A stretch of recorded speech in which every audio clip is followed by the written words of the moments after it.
विशिष्टवादकुशवैरद्वैतभकृर्चितम् सारसारविचारचारुमनसं सङ्खावतं वल्लभम् स्वाप्तानाप्तसमस्तजीवसदयं ज्ञानाश्रयमाश्रयम् स्वाप्तानाप्तसमस्तजीवसदयं ज्ञानाश्रयमाश्रयम् वन्दे द्वैतगुरुं जगतां धीशङ्करं शङ्करम् वन्दे द्वैतगुरुं जगतां धीशङ्करं शङ्करम्।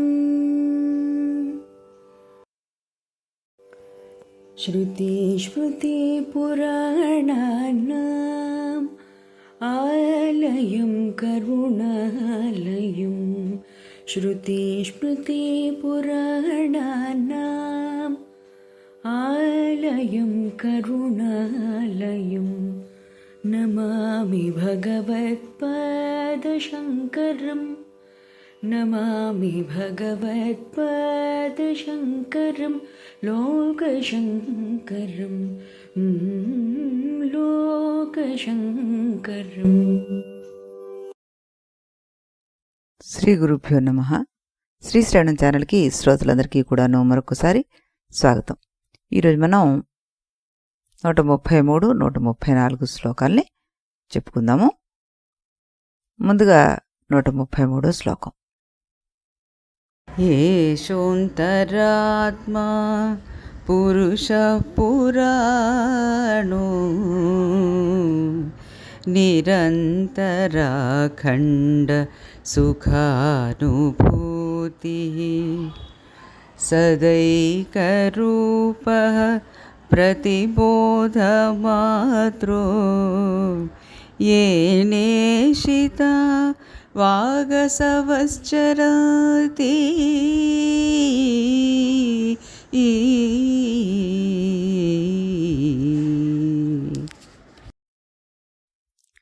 येन దేనిచే ఈషితాః ప్రేరేపింపబడినవై వాగసవః వాక్ప్రాణములు చరంతి సంచరిస్తున్నాయో ఏషః ఈ అంతరాత్మ పురాణః పురుషః ప్రాచీనుడైన పురుషుడు నిరంతరాఖండ సుఖానుభూతి నిరంతరములు అఖండమైన ఆనందాల్ని అనుభవాన్ని స్వరూపముగా కలది సదా ఎల్లప్పుడూ ఏకరూప ఒకే విధముగా రూపము గలది ప్రతిబోధమాత్ర అన్ని జ్ఞానముల చేత భాషించున్నటువంటిది అంటూ ఇందులో చెప్పడం జరిగింది. అంటే ఏమిటి ఇక్కడ అర్థం? ఈ నిత్యఖండానందానుభవ రూపంలో ఉండే అంతరాత్మయే పురాణ పురుషుడు. అతడు ఆ అంతరాత్మ ఎల్లప్పుడూ ఏకరూపంతో బోధమాత్రుడు అవుతూ ఉంటాడు, జ్ఞానరూపుడై ఉంటాడు. ఆ అంతరాత్మ ప్రేరణ వల్లే మనకి వాక్కు మొదలైన ఇంద్రియాలు ప్రాణాలు పనిచేస్తున్నాయి అంటూ ఇందులో చెప్పడం జరుగుతోంది. కాస్త వివరణ చూద్దాం. శరీరం ఇంద్రియాల్లో ఒక అంతరాత్మ ఉంది కదా మనకి, అది నిత్యం ఆనంద స్వరూపము చైతన్య స్వరూపము అంటున్నారు. దానివల్లే వాక్కు ప్రాణాలు క్రియలు జరుగుతున్నాయని చెప్పుకోవచ్చు. అంతరాత్మ అంటే లోపల ఉన్న సత్యం అన్నమాట. అది శరీరంలో ఉన్నట్టుగా కనిపిస్తుంది కానీ అది శరీరానికి అతీతం. నిజమైన నేను అదే అన్నమాట. పురాణ అంటే అనాది, ఎప్పుడూ పుట్టలేదు, అది ఎప్పుడు నశించదు, కాబట్టి అది శాశ్వతం అన్నమాట. అఖండ ఆనందం అన్నారు ఇందులో మనకి, అంటే విరామం లేకుండా ఉంటుంది ఆనందం, బయట విషయాలపై అసలు ఆధారపడదు. ఇది స్వచ్ఛంగా ఆత్మస్వభావమే కదా. మరి ప్రతిబోధ మాత్రం అన్నారు. శుద్ధ చైతన్యం అంటే ఆత్మ కేవలం తెలుసుకునే స్వభావం మాత్రమే, ఏ క్రియ చేయదు, అది కేవలం సాక్షిగా ఉంటుంది. వాక్కు ప్రాణాలు ఈ ఆత్మ వల్లే పనిచేస్తాయి, అది లేకపోతే ఏదీ జరగదు. సర్వస్య చాహం హృది సన్నివిష్ట అంటారు పరమాత్మ భగవద్గీతలో. అలాగే న జాయతే మ్రియతేవా కదాచిత్ అంటూ ఆత్మ పుట్టదు చనిపోదు అంటూ కూడాను మనకి చెప్పడం జరుగుతుంది. అంతేకాకుండా ఏన వాచ అనభ్యుదితం ఏన వాగాభ్యుజ్యతే అంటారు. వాక్కు ఆత్మ వల్లే పనిచేస్తోంది అంటూ చెప్తారు. అలాగే తైత్రీయోపనిషత్తులో మనకు రసోవై సహ రసం హే వాయం లబ్ధ్వా ఆనందీ భవతి అంటారు. అక్కడ ఆనంద స్వరూపమైనటువంటిది అది అని చెప్తారు. అయమాత్మ బ్రహ్మ అంటూ మనకి బృహదారణ్యకం చెప్పకనే చెప్తుంది, ఆ ఆత్మే బ్రహ్మ అంటూ.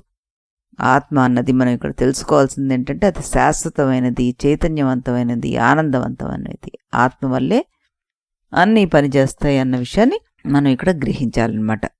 మన సూక్ష్మ శరీరంలో నివసిస్తున్న మహత్తరమైన ఈ పురుషుని గురించి మనం చెప్పుకోదలుచుకున్నదల్లా ఒకటే ఏమిటి అంటే, నిత్యము నిరవధికము అయిన ఆనంద అనుభవమే దుఃఖాలకు కష్టాలకు కారణమైన మనశ్శరీరాలు దీనిలో లేకపోవడం ఇందుకు కారణం అంటున్నారు ఇక్కడ స్వామివారు. మానసిక ఆందోళనలు ఎంత తక్కువగా ఉంటే ఈ ఆనందం అంత ఎక్కువగా గోచరిస్తుంది. శరీరాన్ని అధిగమించిన ఈ స్థితిలో ఏ విచారమూ అనుభవింపబడదు. అందుకే మనసు యొక్క భాషలో చెప్పుకోవాలంటే ఆత్మ అంటే నిత్య నిరవధిక ఆనంద స్వరూపం. ఇది ఒక ప్రత్యేకము, ఇంద్రియాతీతము అయినటువంటి అనుభూతి. అందులో బాధించేటటువంటి మనోవృత్తులు ఏవి ఉండవు అంటున్నారు. ఏంటంటే పెళ్ళంటే ఏమిటని ఒక చిన్నపిల్లని అడిగితే మనం చెప్పగలిగింది ఒకే ఒక సమాధానం, అమ్మాయి భర్త లోకంలో ఉన్న బొమ్మలన్నీ కొనిస్తాడు అని ఆశతో ఉంటుందన్నమాట. వాటితో రోజంతా హాయిగా ఆడుకుంటూ తింటూ నిద్రపోతూ గడపవచ్చని చెప్తుంది అమ్మాయి. ఆ అమ్మాయి పెద్ద అయిన తర్వాత తానే స్వయంగా అది గ్రహిస్తుంది, ఇది బొమ్మలాట కాదని, ప్రగాఢమైన అనుభూతులతో కూడినటువంటి జీవితానికి నాంది అని తెలుసుకుంటుంది. అదేవిధంగా సాధకుని యొక్క అనుభవ జ్ఞానం దృష్ట్యా అతనికి అర్థమయ్యే భాషలో ఆత్మ అంటే నిత్యానంద స్వరూపం అంటూ చెప్పబడుతుంది. ఆ సమయంలో అతడు శరీరము, మనస్సు, బుద్ధి యొక్క పరిమాణాలన్నిట్లను పూర్తిగా ఆవరించబడి ఉండడం చేత ఆ విధంగా అతనికి చెప్పబడింది అంటూ స్వామీజీ ఇక్కడ చెప్తున్నారు అనమాట. ఈ సత్యమే మనలో అంతర్గతంగా ఉన్న ఆత్మ అని కూడా చెప్పబడుతుంది. అంతర్గతంగా అంటే అత్యంత సూక్ష్మంగా అని అర్థం. కాబట్టి సర్వవ్యాప్తం అని అర్థం చేసుకోవాలి మనం అంటున్నారు. వ్యాప్తమయమైన ఈ ఏకం, అద్వితీయం, శుద్ధసత్ స్వరూపము ఏదైతే ఉందో ఒక వస్తువులాగా దానికి ఒక ఉనికి అంటూ ఉండదు అంటున్నారు. ఉనికే దీనికి స్వభావం అంటున్నారు. సదా ఏకరూప అన్నారు. మళ్ళీ ఇది ఎప్పుడూ ఒకే స్వభావాన్ని కలిగి ఉంటుంది. ఇది శుద్ధ సత్ రూపము. ఏది ఎప్పుడూ ఒకే స్వభావాన్ని కలిగి ఉంటుందో దానికి మార్పు ఉండదు. కాబట్టి అనేకత్వంగా కనిపించే విశాల విశ్వం అంతా భ్రమకల్పనగా దీని మీద ఆరోపింపబడింది మాత్రమే. అజ్ఞానజనిత భ్రమ వల్ల అనేక విధాలుగా ఊహింపబడి ఆరోపింపబడ్డాయి దాని మీద. ఈ ఒక స్థాణువుని చూసి భూతం అని మనం భ్రమపడినప్పటికీ అక్కడ ఉన్నది స్థాణువు మాత్రమే. స్థాణువే ఎప్పుడూ మార్పు లేకుండా ఉండే సత్యం. ఇదే విధంగా శుద్ధ సత్యమే కేవల ఆత్మస్వరూపం అంటున్నారు. వస్తువులను, విషయాలను కూడా సదా తెలుసుకుంటూ ఉండేదే చైతన్యం. కాబట్టి ఒక వస్తువు విషయమైన జ్ఞానం నుండి వస్తువును తీసివేస్తే మిగిలిన కేవల జ్ఞానం ఏదైతే ఉంటుందో అదే ఆత్మ అంటూ ఇందులో చెప్పబడిందనమాట. చక్కటి అర్థాన్ని మనం తెలుసుకున్నాం. ఇప్పుడు రెండవ శ్లోకాన్ని కూడాను మనం వినేద్దాం. అత్రైవ సత్వాత్మనిధి గుహాయాం అవ్యాకృతాకాశ ఉరుప్రకాశః ఆకాశ ఉచ్చై రవివత్ ప్రకాశతే స్వతేజసా విశ్వమిదం ప్రకాశయన్.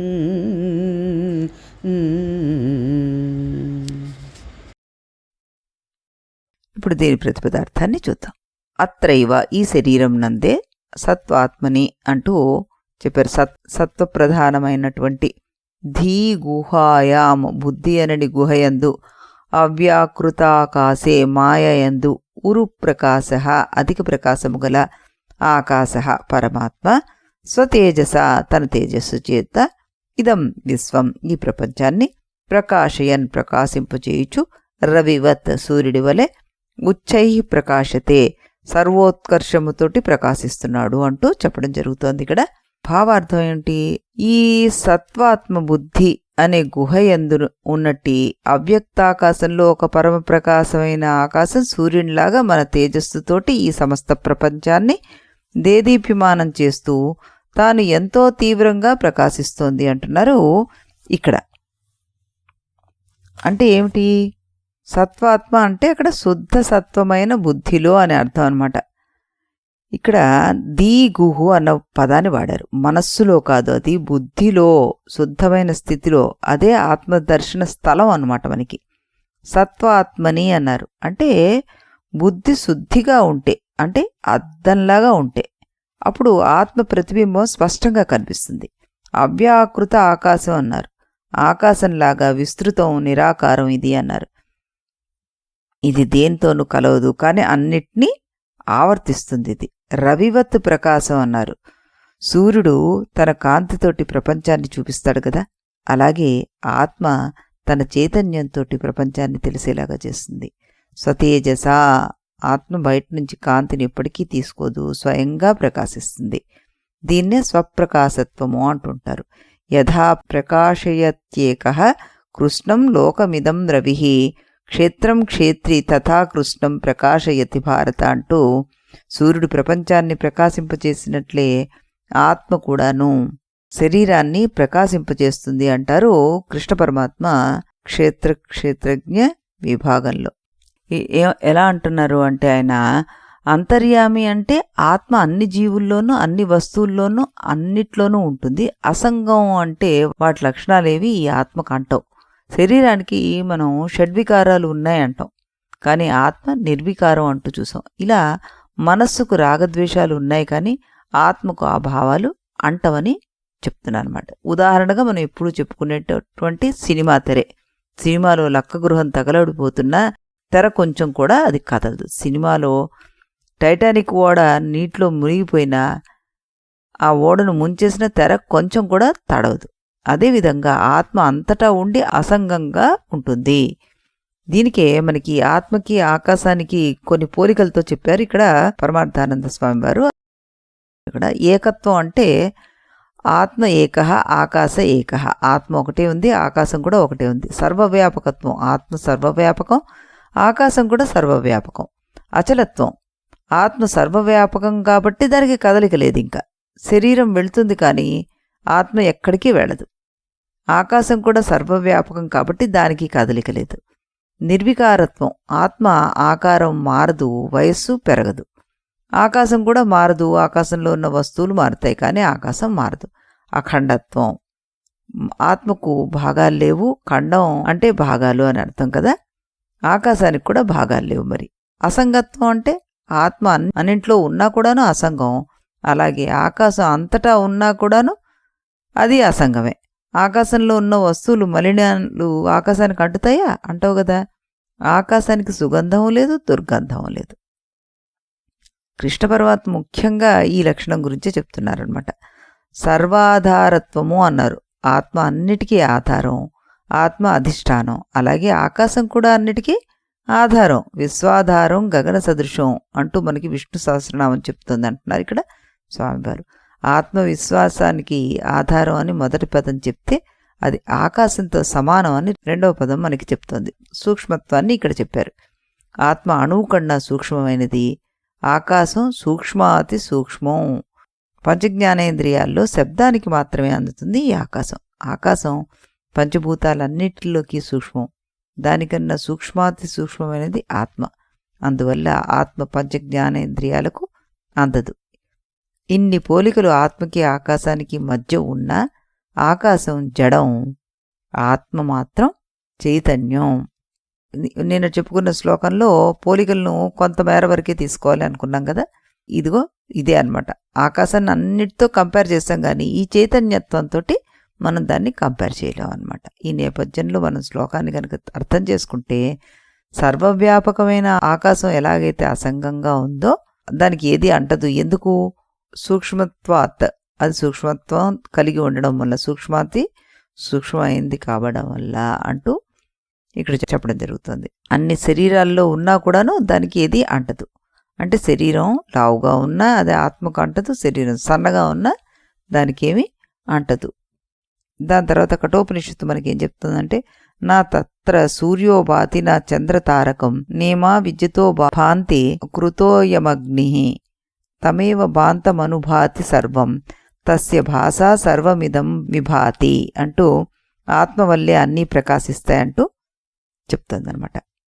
అలాగే తమేవ భాంతిమనుభూతి సర్వం తస్య భాషా సర్వమిదం విభాతి అంటూ ఆత్మే మూల ప్రకాశము, ఆత్మ స్వప్రకాశము, బుద్ధి ప్రతిబింబస్థలము, ప్రపంచము ఆ ప్రకాశం వల్లే మనకి తెలుస్తోంది అంటూ రకరకాలుగా ఉపనిషత్తులు మనకి దాని గురించి చెప్పడం జరిగిందనమాట. ఈ ఆత్మను గురించి మనం ఎంత చెప్పుకున్నా అది అనుభవపూర్వకంగా మనకి తెలిసిన రోజే విముక్తులం అయినట్టు.